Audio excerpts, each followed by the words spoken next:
ለቸርቻሪ ነጋዴዎችና ለሱፐርማርኬት ባለቤቶች አስቸጋሪ ጊዜ መምጣቱን አውቀናል።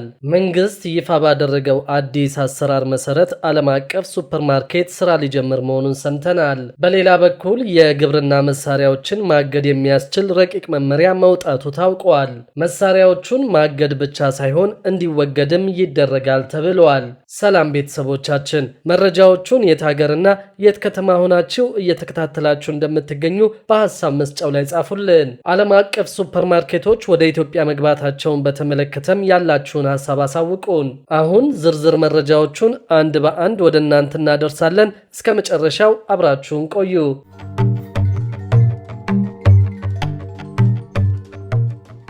ካርፉር ሱፐርማርኬትን ጨምሮ በርካታ የውጭ ግብይት ማዕከላት በኢትዮጵያ ስራ ሊጀምሩ እንደሆነ ታውቋል። ግዙፉ የፈረንሳይ የሸቀጣሸቀጥ ግብይት ማዕከል ካርፉርን ጨምሮ በርካታ ተመሳሳይ የውጭ ድርጅቶች በኢትዮጵያ ስራ ለመጀመር እንደተስማሙ ታውቋል። እንደ ኬንያ ባሉ ሀገራት ግዙፍ የሱፐርማርኬት ንግዶችን የሚያንቀሳቅሰው ካርፉር ወደ ኢትዮጵያ ገበያ እንዲገባ ጠቅላይ ሚኒስትር አብይ አህመድ የድርጅቱን ዋና ስራ አስፈጻሚ በቀጥታ ሲያነጋግሩና ሲያግባቡ እንደነበር መሰረት ሚዲያ ዘግበዋል። ካርፉር በሀገር ውስጥ ሊገኙ የማይችሉና በሀገር ውስጥ የሚገኙ ምርቶችን በስፋትና በጥራት በማቅረብ የሚታወቅ ሲሆን በዓለማችን ዙሪያ በ40 ሀገራት ውስጥ 14000 ሱፐርማርኬቶችን በማስተዳደር ላይ እንደሚገኝ መረጃዎች ያሳያሉ።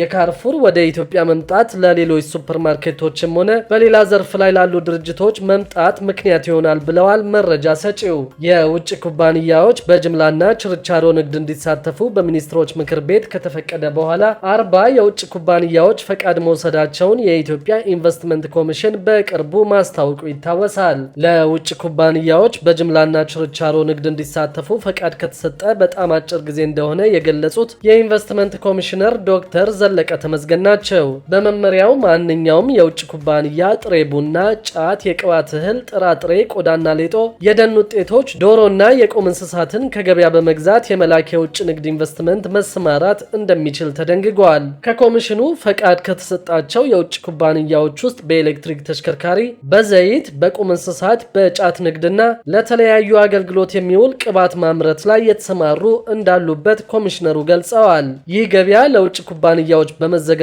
ምክንያት ሀገሪቱ በርካታ እድሎችን ያጣች ሲሆን በመከፈቱ ደግሞ በርካታ እድሎችን ታገኛለች ሲሉ ኮሚሽነሩ አክለዋል። ፈቃድ ካገኙት የውጭ ኩባንያዎች ባሻገርም በኢትዮጵያ ኢንቨስትመንት ቦርድ በኩል 36 የውጭ ጅምላና የችርቻሮ ንግድ ላይ የሚሰማሩ የውጭ ኩባንያዎች በሀገር ውስጥ እንዲሰማሩ ጸድቆላቸዋል ተብለዋል። እነዚህ ዝቅተኛውን የካፒታል መጠን ተቀማጭ ካደረጉ በኋላ ለባንክ ደብዳቤ ተጽፎላቸው እነሱም ፈቃድ ወደ ማውጣት ይሄዳሉ በማለት አብራርተዋል። በሌላ በኩል ጥራታቸው አጠራጣሪ የሆኑ የግብርና መሳሪያዎችን ማገድ የሚያስችል ረቂቅ መመሪያ መውጣቱ ታውቋል። የኢትዮጵያ ግብርና ባለስልጣን የብቃት ማረጋገጫን በተመለከተ ያወጣው ረቂቅ መመሪያ ማንኛውም የግብርና መሳሪያ ጥራትና የደህንነት ጉድለትን አስመልክቶ አጠራጣሪ ሁኔታ ከተገኘ ወይም በፍተሻ ወቅት ችግር መኖሩ ሲረጋገጥ ማገድ የሚያስችል ድንጋጌ ይዞ ቀርበዋል። የግብርና ሜካናይዜሽን አገልግሎት ሰጪ ድርጅቶች የብቃት ማረጋገጫ ምስክር ወረቀት አሰጣጥ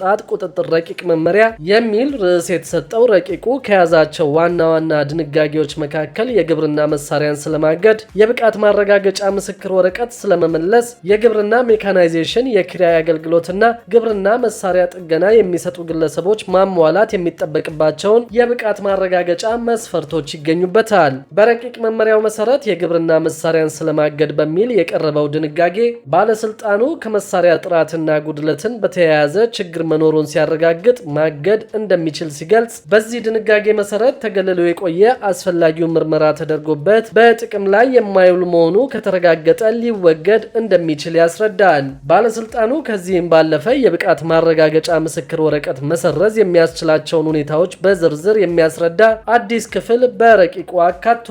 በዚህ መመሪያ መሰረት የብቃት ማረጋገጫ ምስክር ወረቀቱ የተገኘው ያላግባብ መሆኑ ከተረጋገጠ የብቃት ማረጋገጫ ምስክር ወረቀቱ በማንኛቸውም መንገድ ለሌላ ሶስተኛ ወገን ከተላለፈ ባለስልጣኑ አስፈላጊና ምክንያታዊ ብሎ ያመነባቸውንና የበላይ ኃላፊ ያጸደቃቸውን ሌሎች ተመሳሳይ ጥፋቶች ሲፈጽም ቢያንስ ለ1 ዓመት ዓመት ለሚደርስ ጊዜ የብቃት ማረጋገጫ ምስክር ወረቀቱን ሊሰርዝበት ይችላል። በሌላ በኩል ብቃት ማረጋገጫ ምስክር ወረቀቱን ስለማገድ በተመለከተ ማንኛውም የግብርና ሜካናይዜሽን አገልግሎት ሰጪ የፈጸመው ጥፋት የብቃት ማረጋገጫ ምስክር ወረቀት የሚያሳግድ ወይም የሚሰርዝ ካልሆነ በስተቀር ባለስልጣኑ ጉድለቶች ወይም ጥፋቶች እስኪስተካከሉ ድረስ የብቃት ማረጋገጫ ምስክር ወረቀቱን ማገድ እንደሚችል ረቂቅ መመሪያው ያስረዳል።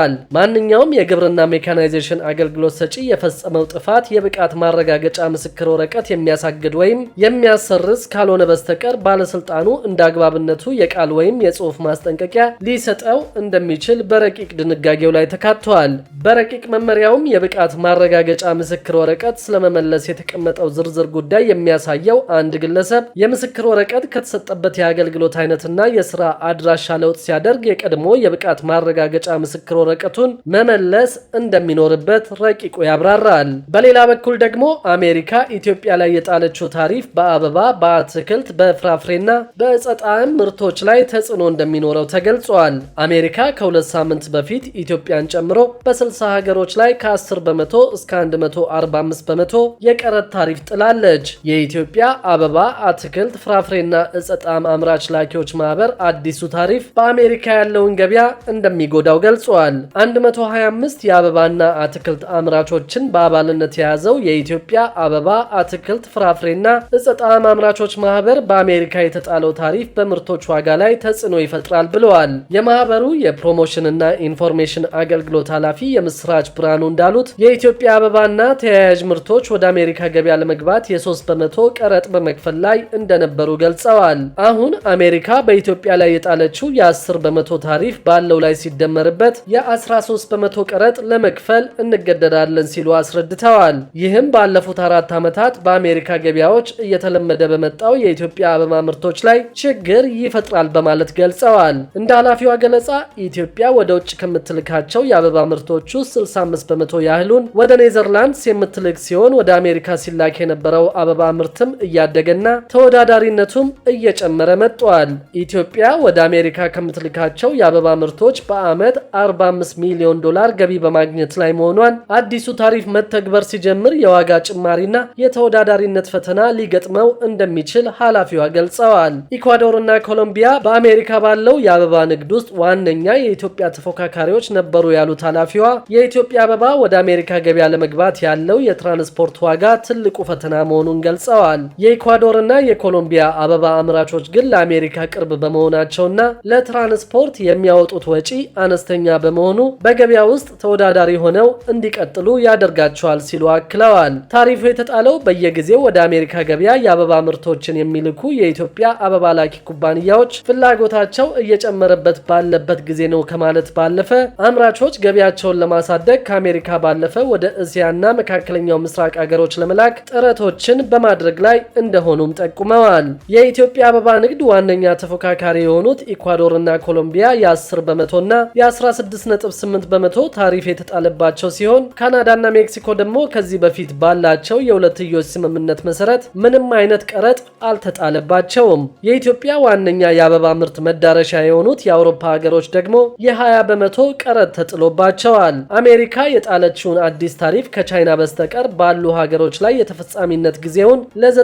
ቀናት አራዝመዋለች። የኢትዮጵያ አበባ፣ አትክልት፣ ፍራፍሬና ዕፀ ጣዕም አምራች ላኪዎች ማህበር ባለፉት 8 ወራት ውስጥ 187,000 ቶን አበባ፣ አትክልትና ፍራፍሬ ወደ ውጭ በመላክ 667 ሚሊዮን ዶላር ገቢ ማስገኘቱን ገልጸዋል። የተገኘው ገቢ ከአምናው ተመሳሳይ ወራት ጋር ሲነጻጸር የ6 ሚሊዮን ዶላር ጭማሪ ማሳየቱን አምራቾች በጸጥታ ችግር ምክንያት ከሀገር መውጣትና ከምርት ውጭ መሆናቸው ለገቢው መቀነስ ዋነኛው ምክንያት እንደሆነም ተገልጿል። ክቡራትና ክቡራን የአዲስ ቢዝነስ የዩቲዩብ ቻናል ተከታታዮቻችን ይህንን ቻናል ሰብስክራይብ ሳታደርጉ የምትከታተሉ ከሆነ ቢዝነስና ሌሎች ተያያዥ ጉዳዮችን በተመለከተ አዳዲስ መረጃዎችን ለማግኘት የዩቲዩብ ቻናሉን ሰብስክራይብ በማድረግ ቤተሰብ እንድትሆኑን በትህትና እንጠይቃለን።